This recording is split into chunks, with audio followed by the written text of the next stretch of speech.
حاصل ہے. ہمارا تو والدین کے ساتھ حسن سلوک نہیں بلکہ نافرمانی کا رویہ ہوتا ہے. اگر ایک دو دفعہ بات کہہ دیں، اگر غصہ بھی کر دیں تو آگے سے ہمارا غصہ بھی شروع ہو جاتا ہے. حالانکہ ایک صحابی عرض کرنے لگے کہ یا رسول اللہ صلی اللہ علیہ وسلم، میں کماتا ہوں، میری کمائی ہے، تو میں مالدار ہوں، میرے پاس بڑا مال ہے، لیکن میرا باپ جو ہے وہ بوڑھا ہو چکا ہے، تو اس کے پاس کمانے کا کوئی ذریعہ نہیں ہے، اس کے پاس مال نہیں ہے اتنا کہ وہ سکون سے گھر بیٹھ کے کھا سکے، مگر میرے پاس بڑا مال ہے، کیا میں اپنا مال اپنے باپ کو دے سکتا ہوں؟ کیا میرے مال پر میرے باپ کا حق ہے؟ تو آقا علیہ الصلوۃ والسلام کی آنکھوں سے آنسو آ گئے. آقا علیہ الصلوۃ والسلام نے فرمایا کہ تو کون ہوتا ہے مالک اپنے مال کا؟ تو کب سے مالک بنا اپنے مال کا؟ تجھے کس نے مالک بنایا اپنے مال کا؟ نہیں، تیرا مال بھی اور تو بھی، تم دونوں اپنے باپ کے ہو. تیرا مال بھی تیرے باپ کا ہے، اس پر سارا حق ہے، اور تجھ پر بھی تیرے باپ کا سارا حق ہے. تو یہ نہ سوچ کہ میرے مال پر تو میرا حق ہے، میرے باپ کا نہیں. وہ تیرا مال کب سے ہوا اور تو کب پیدا ہوا اور تو کس کی اولاد ہے؟ تو بھی اپنے باپ کا ہے اور تیرا مال بھی تیرے باپ کا ہے. یہ نہ کہے کہ میں کماتا ہوں اور اس پر میرا حق ہے. نہیں، تاجدار کائنات صلی اللہ علیہ وسلم یہی سبق سکھانا چاہتے ہیں. اور ایک صحابی نے آ کے شکایت کر دی، کہنے لگا کہ میرا باپ جو ہے مجھ سے اپنی کمائی لے لیتا ہے، میں کماتا ہوں اور میری کمائی میرا باپ لے لیتا ہے. تاجدار کائنات صلی اللہ علیہ وسلم نے اس کے بعد کو پیغام بھیجا کہ میری بات سنیں. اس کو بلایا، اب وہ بات گھر سے نکلا، آقا علیہ السلام کی بارگاہ میں آنا تھا، آ رہا ہے اور ادھر سے سوچ رہا ہے کہ میں نے جا کے جواب کیا دینا ہے. بیٹے نے تو شکایت کر دی ہے کہ میرا باپ میری کمائی لے لیتا ہے، اور میں نے جا کے کہنا کیا ہے. اب اس کے ذہن میں خیال آ رہا ہے بار بار کہ میں جب آقا کی بارگاہ میں جاؤں گا تو میں عرض کروں گا کہ یا رسول اللہ صلی اللہ علیہ وسلم، یہ میرا بیٹا ہے، یہ بچپن میں تھا، چھوٹا بچہ تھا، تو اس کو بخار ہوتا تھا، اس کو کوئی پریشانی نہ ہوتی تھی، تو وہ اس کی پریشانی نہیں ہوتی تھی، وہ ہماری پریشانی ہوتی تھی. یہ بیمار ہوتا تھا تو ہمارا سکون چلا جاتا تھا، ہم رات کو سوتے نہیں تھے،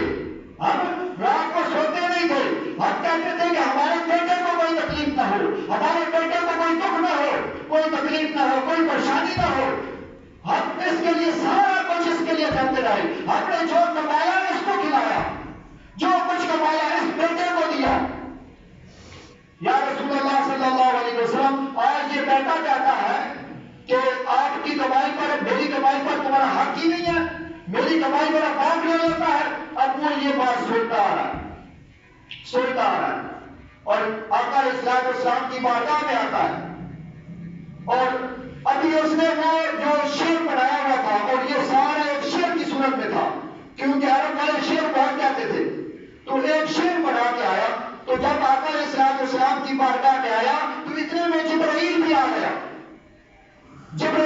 گیا اور اس نے عرض کی کہ یا رسول اللہ صلی اللہ علیہ وسلم، یہ جو آیا ہے یہ شعر بنا کے آیا ہے، اور اس کا یہ خیال ہے کہ میری اولاد جو ہے اس دکھ میں بھی ہمارے ساتھ شامل ہے، تکلیف میں بھی، خوشی میں بھی، ہر لحاظ میں ہمارے ساتھ شامل ہے.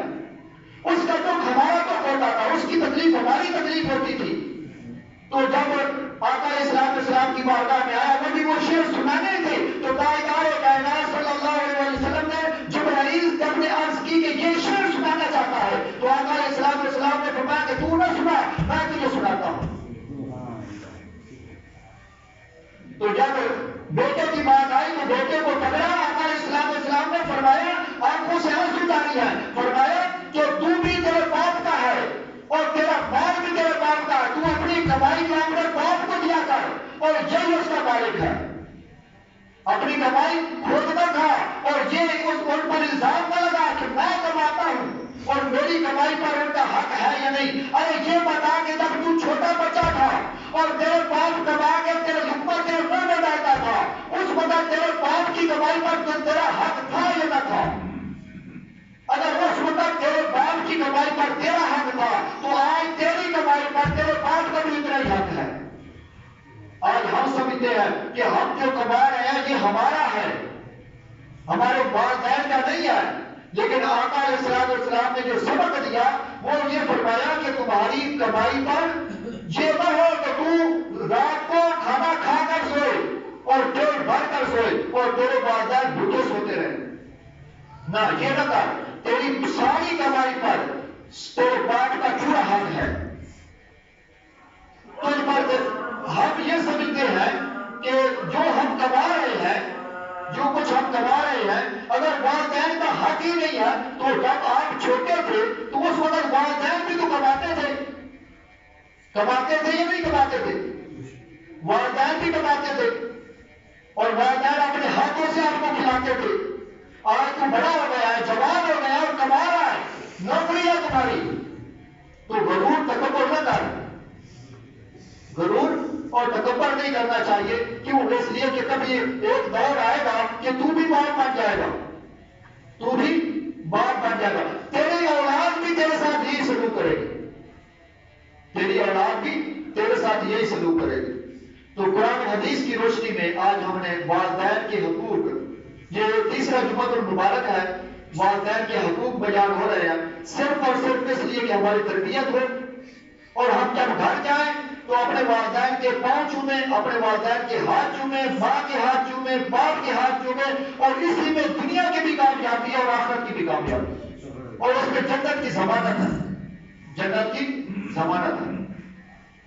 اللہ تعالیٰ ہمیں عمل کرنے کی توفیق عطا فرمائے.